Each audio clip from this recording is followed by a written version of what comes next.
देश भर में श्री कृष्ण के जन्मोत्सव की धूम। हर बार की तरह इस बार भी 2 दिन मनाई जा रही है जन्माष्टमी।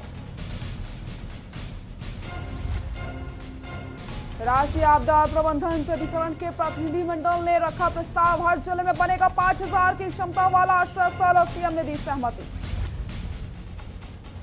ऋषिकेश में सीएम ने किया हेलीपैड का उद्घाटन। हेली सेवा से मरीजों को लाने में होगी सुविधा। एम्बुलेंस हेलीपैड से 9 मिनट में पहुंचेगी एम्स।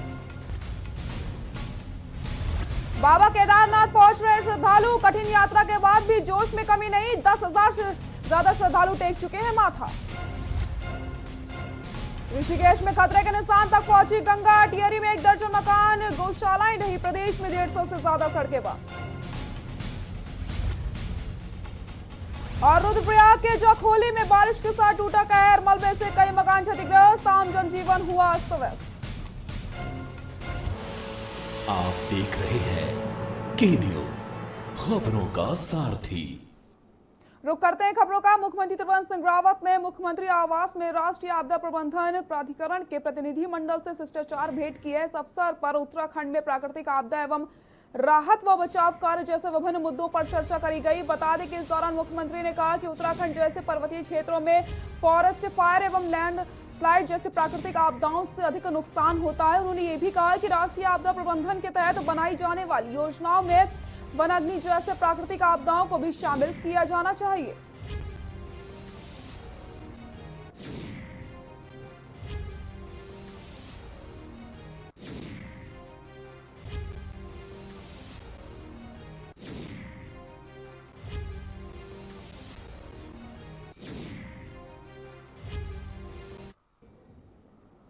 मुख्यमंत्री त्रिवेंद्र सिंह रावत ने अखिल भारतीय आयुर्विज्ञान संस्थान के नवनिर्मित हेलीपैड का उद्घाटन किया है। उन्होंने ये भी कहा कि एम्स ऋषिकेश परिसर में हेलीपैड बनने से गंभीर रोगियों एवं दुर्घटना होने पर घायलों को हेली सेवा से अस्पताल ला जाने में सुविधा हो जाएगी। एम्स ऋषिकेश में इसके लिए प्रशिक्षण भी किया गया है। हेली से उतरने के बाद मरीज की मात्र 9 मिनट में एम्बुलेंस से ट्रॉमा सेंटर तक पहुंचाने की व्यवस्था रहेगी।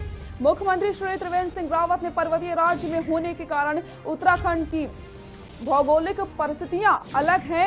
अतिवृष्टि होने पर राज्य में आपदाएं अधिक हो जाती हैं। पहाड़ी टेरेन होने से दुर्घटनाएं भी अधिक हो जाती हैं। दुर्घटना होने पर लोगों को हेली सेवा से उपचार के लिए जल्द से जल्द एम्स लाने में सुविधा हो जाएगी।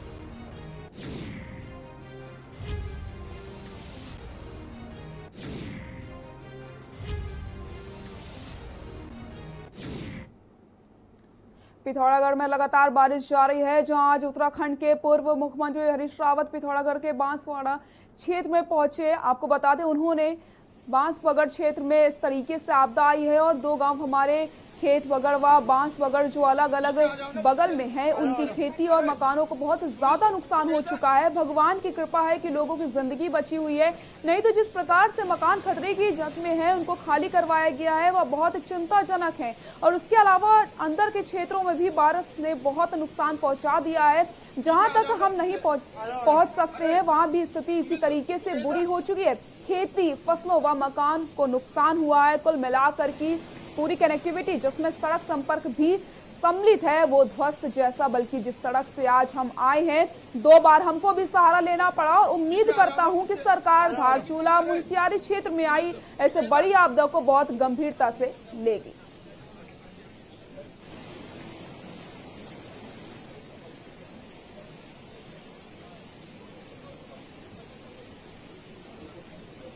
पीछे आ जाओ ना, पीछे आ जाओ। अरे सुमित, वो कैसा?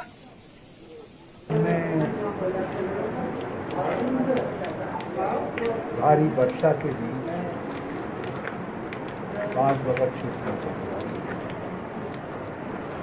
और ये पहली बार है कि बांसबगड़ क्षेत्र में इस तरीके की आपदा जो बहुत ही विध्वंसक है। और 2 गांव हमारे खेत बगाड़ और बांसबगड़ अगल बगल में है, उनकी खेती को भी और मकानों को भी बहुत भगवान की कृपा है कि जिंदगी बची है लोगों की। नहीं तो जिस तरीके से मकान खतरे की जद में है, उनको खाली करवाया गया है, वो विकास भवन भीमताल में मुख्य विकास अधिकारी नरेंद्र सिंह भंडारी की अध्यक्षता में कृषक उत्पादक संगठन निर्माण योजना एवं एग्रीकल्चरल इंफ्रास्ट्रक्चर फंड संबंधित बैठक आयोजित की गई। मुख्य विकास अधिकारी श्री भंडारी ने संबंधित अधिकारियों को निर्देश दिए हैं कि 13 अगस्त गुरुवार की साय तक कृषक उत्पादक संगठन एवं उनकी गतिविधि का चयन करके प्रस्तुत करना सुनिश्चित करेंगे। उन्होंने ये भी कहा है कि जो पूर्व से कार्य कर रहे हैं उन पर एफपीओ की प्राथमिकता दी जाएगी।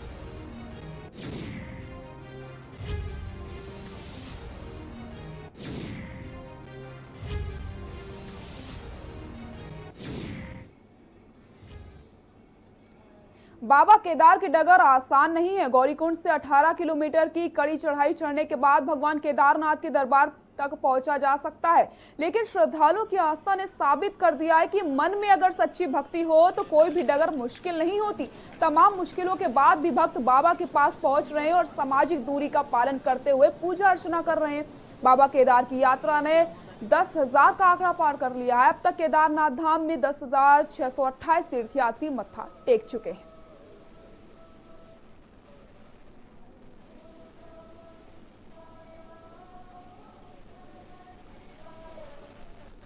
गौरीकुंड से पैदल मार्ग शुरू होता है श्री केदार जाने के लिए। तो चिरबसा में मलबा आ गया था, जिसकी वजह से लगभग 1.5 दिन लगे उसको खोलने में, ट्रैक को साफ करने में। तो कुछ यात्रियों को पीछे रोक दिया गया था जब तक मलबा क्लियर ना हो जाए।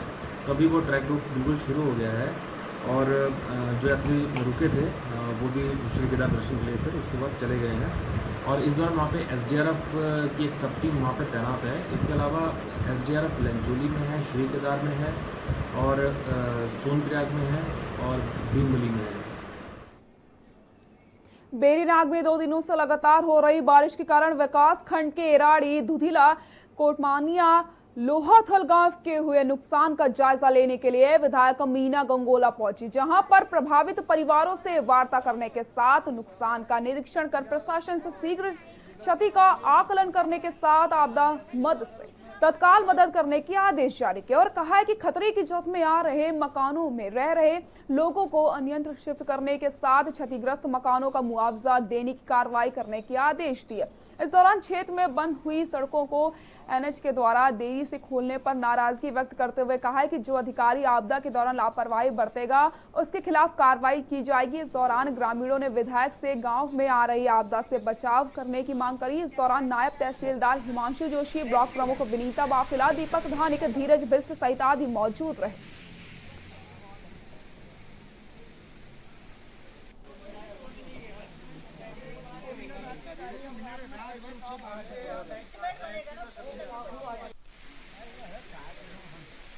आएंगे, अभी दोबारा आएंगे, अभी और आएंगे हम। ग्राम सभा में है। मीना गंगोला ने आर्थिक मदद का ऐलान भी कर दिया है। साथ ही साथ अगर किसी प्रकार की कोई लापरवाही बरती जाएगी तो सख्त से सख्त कार्रवाई की जाएगी अधिकारियों पर। जो मकान क्षतिग्रस्त हुए हैं उनको मुआवजा देने का ऐलान भी उनकी तरफ से किया गया है। आपको बता दें, बेरीनाग में आपदाग्रस्त मकानों का निरीक्षण करने के लिए मीना गंगोला पहुंची थी, जहां पर उन्होंने जो भी लापरवाही बरती जाएगी उन अधिकारियों के ऊपर सख्त से सख्त कार्रवाई करने के निर्देश जारी किए और साथ ही साथ मुआवजा देने का ऐलान किया है और तत्काल रूप से जो भी सड़कें बंद हो चुकी हैं उनको चालू करने के निर्देश भी दिए गए।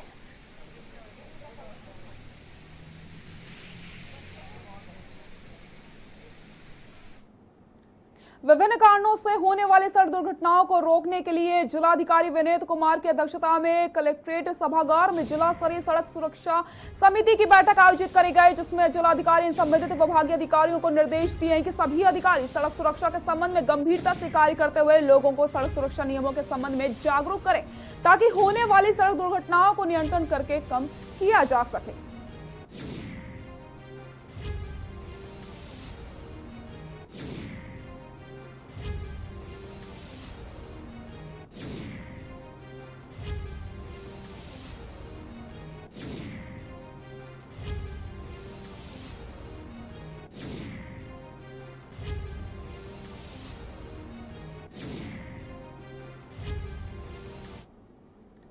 उत्तराखंड में कोरोना मरीजों का आंकड़ा 10,000 के पार पहुंच गया। सोमवार को 389 नए मरीज मिले, जिसमें कुल मरीजों की संख्या 10,021 हो गई है।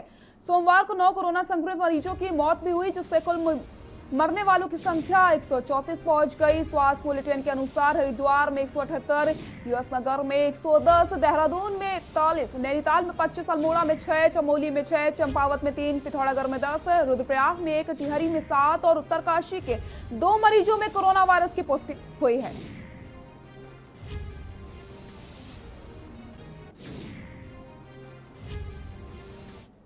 बैकलॉग देख रहे होंगे, नंबर हमारी टेस्टिंग सैम्पलिंग है वो भी काफ़ी सब्सटेंशियली इंक्रीज कर गई है।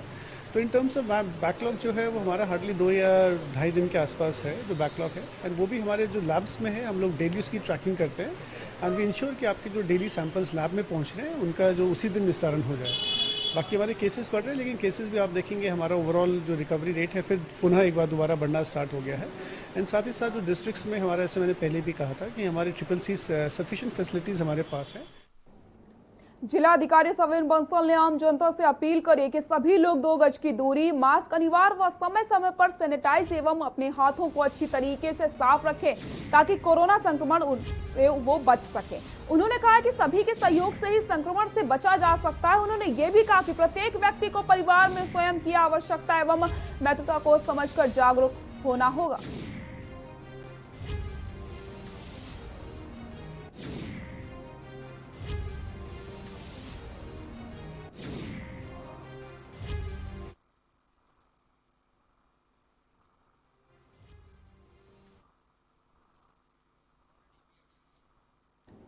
कोरोना महामारी के कारण घर लौटे प्रवासी युवकों को मनरेगा और सरकारी योजनाएं आत्मनिर्भर बनाकर रोजगार दे रही हैं, जिससे न केवल सड़कें बल्कि मंदिर आदि भी बनकर तैयार हो गए। कोरोना महामारी के दौरान मार्च माह से बंद पड़े शहरों में रोजगार छूटने के बाद घर लौटे प्रवासी बेरोजगारी के कारण मायूस थे। उन्हें मनरेगा और प्रधानमंत्री ग्रामीण सड़क योजना के साथ सरकारी योजनाओं का सहारा मिल रहा है। पहाड़ों से नौकरी की तलाश में मैदानी क्षेत्रों को गए लोग कोरोना के कारण मजबूरी में लौट आए थे। अब इन श्रमिकों को किसी भी हाल में कोई भी काम चाहिए था। ऐसे में सुस्त पड़ी केंद्रीय और राज्य की योजनाओं के चलते सभी इच्छुक प्रवासी रोजगार से जुड़ गए हैं। उन्होंने जीतोड़ मेहनत करके न केवल दुर्गम ग्रामीण क्षेत्रों की सड़कें व सुरक्षा दीवारें बनाई बल्कि पारंपरिक मंदिरों को भी चमका दिया है।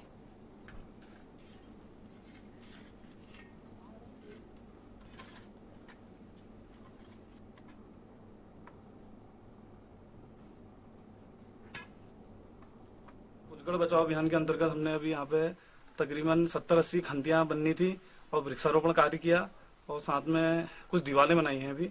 और मनरेगा में अभी भी कुछ बहुत सारे काम चढ़े हुए हैं और हमारे प्रवासी लोग भी इसमें कार्य कर रहे हैं। और सरकार का भी इसमें हम विशेष धन्यवाद देंगे, क्योंकि इसमें जो मनरेगा की जो पैसा आता है श्रमिक अंश, वो सीधे मस्टरॉल के 14 दिन पूरे होते ही, काम पूरे होते ही सबके खातों में आ जा रहा है। कोरोना काल के चलते मंदिरों में इस बार जन्माष्टमी पर्व पर लगने वाला मेला नहीं लगेगा। सीमांत खटीमा में हर वर्ष जन्माष्टमी में लगने वाले मेले को लेकर भक्तों में मायूसी देखी जा रही है। मंदिर में सुबह से श्री कृष्ण व राधा जी की मूर्ति को सजाने में लगे भक्तों ने बताया कि कोरोना को लेकर इस बार जन्माष्टमी का त्योहार पर मंदिरों में सूनापन देखा जा रहा है। मायूसी जताते हुए घर पर रहकर ही जन्माष्टमी पर्व को मनाने की अपील करी गई। वहीं मंदिर के पुजारी मुकुल जी ने मंदिर में सजावट व भीड़ मेले न होने की बात कहते हुए घरों में त्योहार मनाने की बात कही है।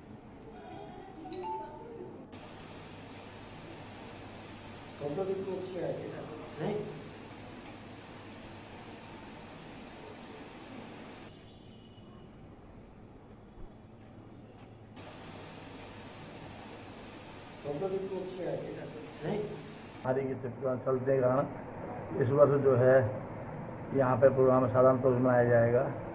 लोग घरों में प्रोग्राम मनाए, मंदिर में मेला लगता था, बड़ा प्रोग्राम होता था। इस वर्ष कोई प्रोग्राम नहीं हो पाएगा। लोगों से अपील है कि आप अपने घरों में ही प्रोग्राम करें, घरों पूजा अर्चना करें और सोशल डिस्टेंसिंग का पालन करें। जैसा कि आप सब लोग जानते हैं, जन्माष्टमी का पर्व है, लेकिन कोरोना महामारी को देखते हुए जैसा यहाँ पे मंदिर में पहले मेला लगता था वैसे मेला नहीं लगेगा। सोशल डिस्टेंसिंग का पालन किया जाएगा। कोरोना काल का असर श्री कृष्ण जन्माष्टमी में देखा जा रहा है। प्रशासन के निर्देश के बाद बढ़ते कोरोना मामलों के चलते खटीमा में लोगों ने मंदिर जाने की जगह घर पर पूजा अर्चना करके श्री कृष्ण जन्माष्टमी मनाई। साथ ही साथ प्रशासन भी लोगों से मंदिर में समूह में जाकर पूजा अर्चना करने की अपील कर रहा है। और जो धार्मिक स्थल बने हुए हैं उसमें सोशल डिस्टेंसिंग को मेंटेन करते हुए अगर कोई जाना चाहे जा सकता है, लेकिन उसमें समूह में कोई नहीं जाएगा। जैसे पूर्व में हम लोगों ने धार्मिक गतिविधियों को संचालित किया उसी हिसाब से चलेगा। मैंने सबको बता दिया कि अपने घरों में ही इसको वो कर लें, अपने घरों में ही कृष्ण जन्माष्टमी हो इसका आयोजन कर लें, और जो धार्मिक स्थल बने हुए हैं उसमें सोशल डिस्टेंसिंग को मेंटेन करते हुए, जैसे पूर्व में हम लोगों ने धार्मिक गतिविधियों को संचालित किया उसी हिसाब से चलेगा। मैंने सबको बता दिया कि अपने घरों में ही इसको वो कर लें, अपने घरों में ही कृष्ण जन्माष्टमी हो इसका आयोजन कर लें, और जो धार्मिक स्थल बने हुए हैं उसमें सोशल डिस्टेंसिंग को मेंटेन करते हुए अगर जो कोई जाना चाहे जा सकता है, लेकिन उसमें समूह में कोई नहीं जाएगा। कृष्ण जन्म को बड़े हर्ष व उल्लास के साथ मनाया जा रहा है। कोरोना महामारी के चलते इस वर्ष कृष्ण जन्माष्टमी को अन्य वर्ष की तुलना से अलग तरीके से शांतिपूर्ण तरीके से मनाया जा रहा है।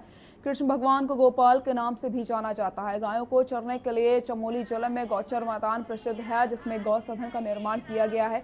गौ सदन में स्थानीय लोगों ने हवन किया। भगवान कृष्ण के जन्म के अवसर पर मंगल गीत भी गाए। जहां विगत वर्षों से हमें कृष्ण की झांकियां बाजारों में देखने को मिलती थी, इस वर्ष झांकियां नहीं निकाली जा रही। वहीं कर्णप्रयाग लक्ष्मी नारायण मंदिर में लगने वाला मेला भी नहीं लगा।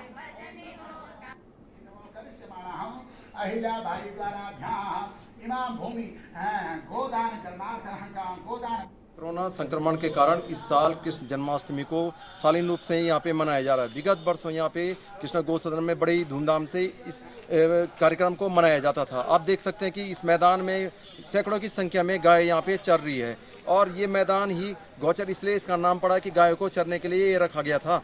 के न्यूज़ के लिए गौचर चमोली से अनिल राणा। भगवान श्री कृष्ण जन्मदिन जन्माष्टमी श्रावण मास के प्रमुख पर्व है। 11 एवं 12 अगस्त को कृष्ण जन्माष्टमी का व्रत रखा जाता है।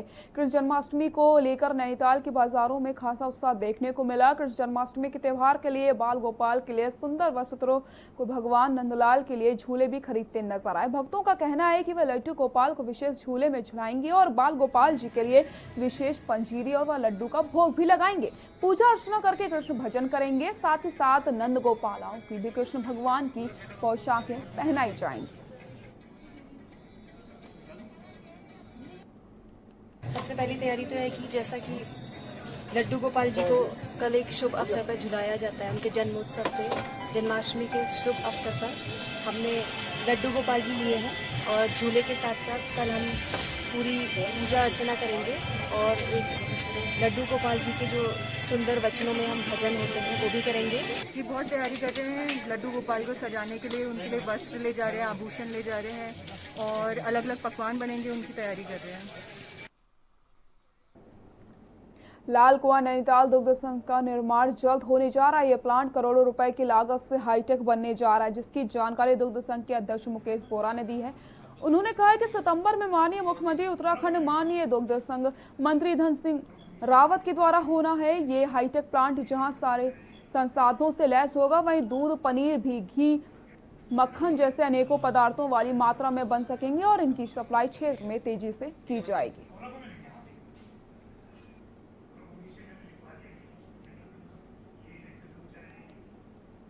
इसके प्रधानमंत्री नरेंद्र मोदी जी को धन्यवाद ज्ञापित करना चाहता हूं, और साथ ही अपने प्रदेश के माननीय मुख्यमंत्री त्रिवेंद्र सिंह रावत जी और अपने सहकारिता उच्च शिक्षा मंत्री दुग्ध विकास मंत्री डॉक्टर धन सिंह रावत जी को भी धन्यवाद ज्ञापित करना चाहता हूं कि जो कल 1 लाख करोड़ का पैकेज कृषि और सहकारिता के क्षेत्र में माननीय प्रधानमंत्री जी ने देश को समर्पित किया है, उसके लिए मैं उनका कोटि कोटि धन्यवाद करता हूँ।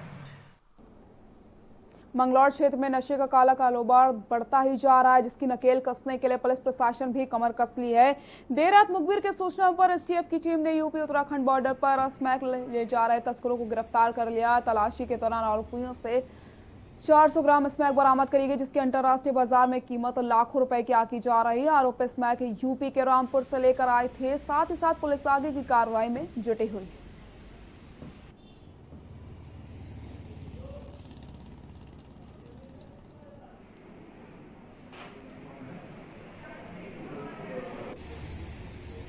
दो व्यक्ति हैं जो उत्तर प्रदेश से स्मैक लेके आ रहे हैं। इसी सूचना पर हमारे द्वारा एक एम्बुश लगाया गया था। एक मुजफ्फरनगर से आती हुई ट्रक को रोक करके जब उसकी तलाशी की गई तो लगभग उसमें 400 ग्राम के करीब में स्मैक मिली। जो दो व्यक्ति थे उनमें एक इरफान जिसके पास 303 ग्राम और एक सलमान जिसके पास 102 ग्राम चरस बरामद हुई थी।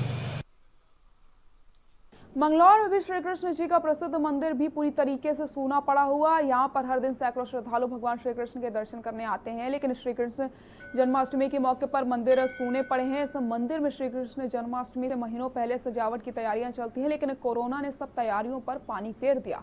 मंदिरों में कोरोना काल को देखते हुए खासा उत्सव देखने को नहीं मिल रहा। हालांकि कोरोना काल से पूर्व में अगर बात करें तो धार्मिक योजनाओं को तो जोर शोर का उत्सव देखने को मिलता था, जबकि इस बार बात करें मंगलौर की तो सभी राधा कृष्ण या अन्य मंदिरों पर भी सन्नाटा पसरा हुआ है। जबकि जन्माष्टमी के त्योहार पर मंदिरों में चाक चौबंद सजावट की जाती है। हालांकि हमने जन्माष्टमी को लेकर स्थानीय निवासी से बात की तो इन्होंने बताया कि इस बार महामारी को देखते हुए हम खुश नहीं है, क्योंकि हमें सोशल डिस्टेंसिंग का भी पालन करना है ताकि हमारी महामारी किसी को अपनी चपेट में ना ले पाए।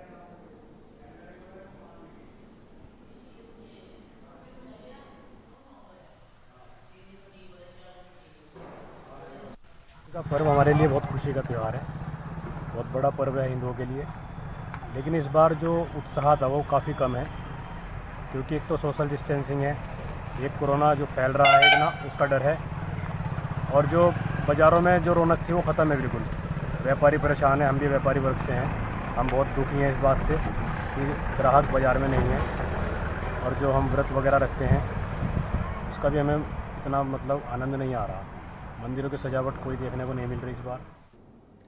रुद्रपुर कलेक्ट्रेट में स्कूली बच्चों के अभिभावकों ने निजी स्कूल प्रबंधन के फीस जमा करने के अड़ियंत्र रवैये के खिलाफ प्रदर्शन किया है और जिलाधिकारी को ज्ञापन सौंपते हुए तथा फीस माफ करवाने की गुहार लगाई। गौरतलब है कि वैश्विक महामारी कोरोना काल के चलते सभी लोगों का कामकाज प्रभावित हुआ है, जिसको लेकर जनता के सामने आर्थिक तंगी आ गई है। ऐसे में निजी स्कूल छात्रों के अभिभावकों पर फीस जमा करने का दबाव बना रहे हैं। बावजूद इसके फीस जमा न करने पर विद्यार्थी को ऑनलाइन शिक्षा न देने तथा छात्रों को नाम स्कूल से काटने की धमकियां मैसेज और फोन कॉल करके दी जा रही हैं, जिस कारण अभिभावक बहुत परेशान हो चुके हैं, जिसको लेकर जिलाधिकारी से निजी शिक्षण संस्थाओं पर लगाम कसने और कोरोना काल में स्कूली द्वारा फीस माफ करने की ज्ञापन के माध्यम से गुहार लगाई गई। अभिभावकों ने चेतावनी दी है कि यदि स्कूल फीस जमा करने की बात करेंगे तो फिर उनके खिलाफ आंदोलन किया जाएगा।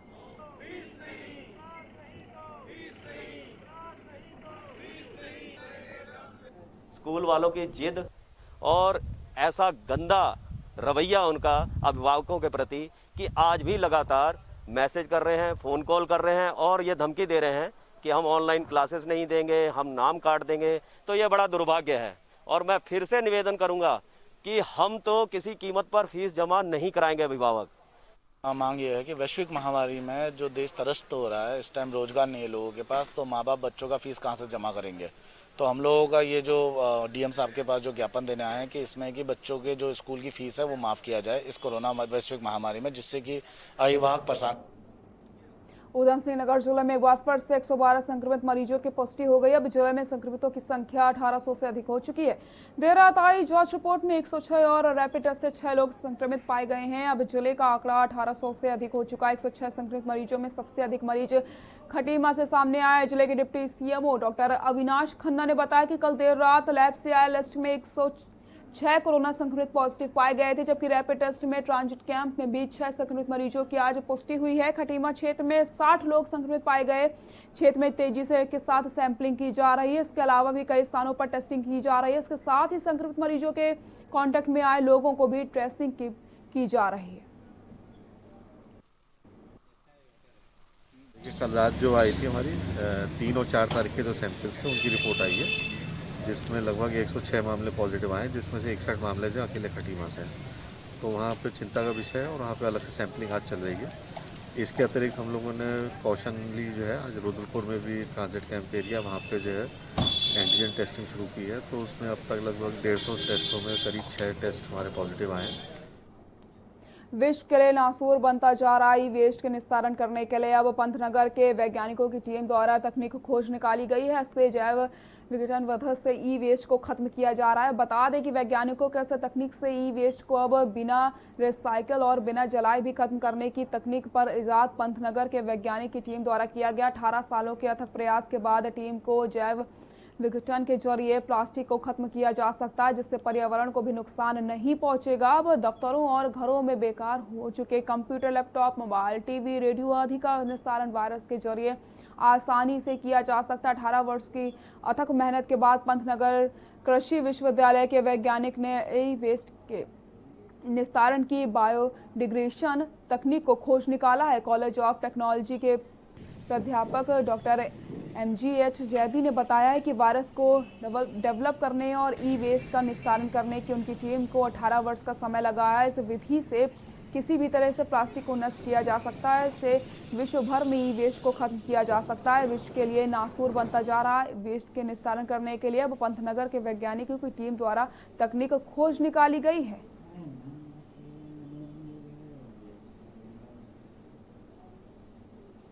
हमारे पिछले 18-19 सालों का अथक प्रयास है, जिसमें रसायन विज्ञान विभाग से मैं डॉक्टर MGH जैदी और हमारी डॉक्टर रीता गोयल पूर्व विभाग अध्यक्ष, माइक्रोबायोलॉजी विभाग, college of basic sciences and humanities, हम दोनों के जॉइंट वेंचर से ये हम लोग लगभग 18 से 20 साल हो गए विभिन्न प्रकार के प्लास्टिकों के डिग्रेडेशन पे काम कर रहे हैं। हमने बहुत सारे पेटेंट भी अर्जित किए हैं। इसी श्रृंखला में हमने ई वेस्ट का भी काम किया है और हमने कुछ ऐसे बैक्टीरियाओं को खोजा है कि जिनके कंसोर्शिया या समूह की उपस्थिति में ई वेस्ट का बहुत अच्छी तरह से 1 से 2 दिनों के बीच में बायोडिग्रेडेशन शुरू हो जाता है। नैनीताल हाईकोर्ट ने चमोली में प्रधानमंत्री ग्रामीण सड़क योजना के तहत सरकोट में बन रही सड़क में आने वाले जल स्रोत और पेड़ों को न काटे जाने वाली जनहित याचिका पर सुनवाई करते हुए भारत सरकार सहित पर्यावरण मंत्रालय से 2 सप्ताह में जवाब दाखिल करने को कहा है। मामले की सुनवाई के लिए 24 अगस्त की तिथि नियत की गई। बता दें कि ग्राम सरकोट निवासी विनोद कुमार कुनियाल ने जनहित याचिका दायर कर कहा था कि प्रधानमंत्री ग्रामीण सड़क योजना के तहत जिला चमोली में कुछ गाँवों को मोटर मार्ग से जोड़ने का प्रस्ताव पास हुआ था, लेकिन सड़क बनाने के लिए चीफ इंजीनियर द्वारा सड़क को एलिमेंट बदलने से जल स्रोत और इन्हें रिचार्ज करने वाले पेड़ों को काटने से जल स्रोतों में खतरा हो जाएगा। याचिकाकर्ता का कहना है कि सड़क का एलिमेंट बदल कर दूसरी जगह बनाया जाए ताकि जल स्रोतों पर इसका प्रतिकूल असर ना पड़ पाए।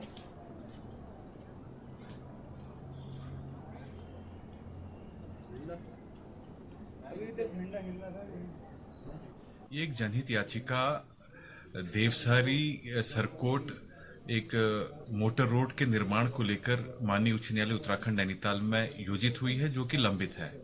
इसमें मुख्य मुद्दा जो कि सरकोट के ग्रामीण हैं, एक मिस्टर विनोद कुमार कुनियाल, उनके द्वारा उठाया गया है, जिसमें कि वहां के जो एकमात्र पेयजल स्रोत है उसके और वहां के जो उससे पर्यावरणीय क्षति हो रही है इस मोटर मार्ग के निर्माण को लेकर, इस चीज को माननीय उच्च न्यायालय के समक्ष जनहित याचिका के माध्यम से उठाया गया है। हमारा उत्तराखंड में फिलहाल के लिए इतना ही। देखते रहिए के न्यूज़ इंडिया। नमस्कार।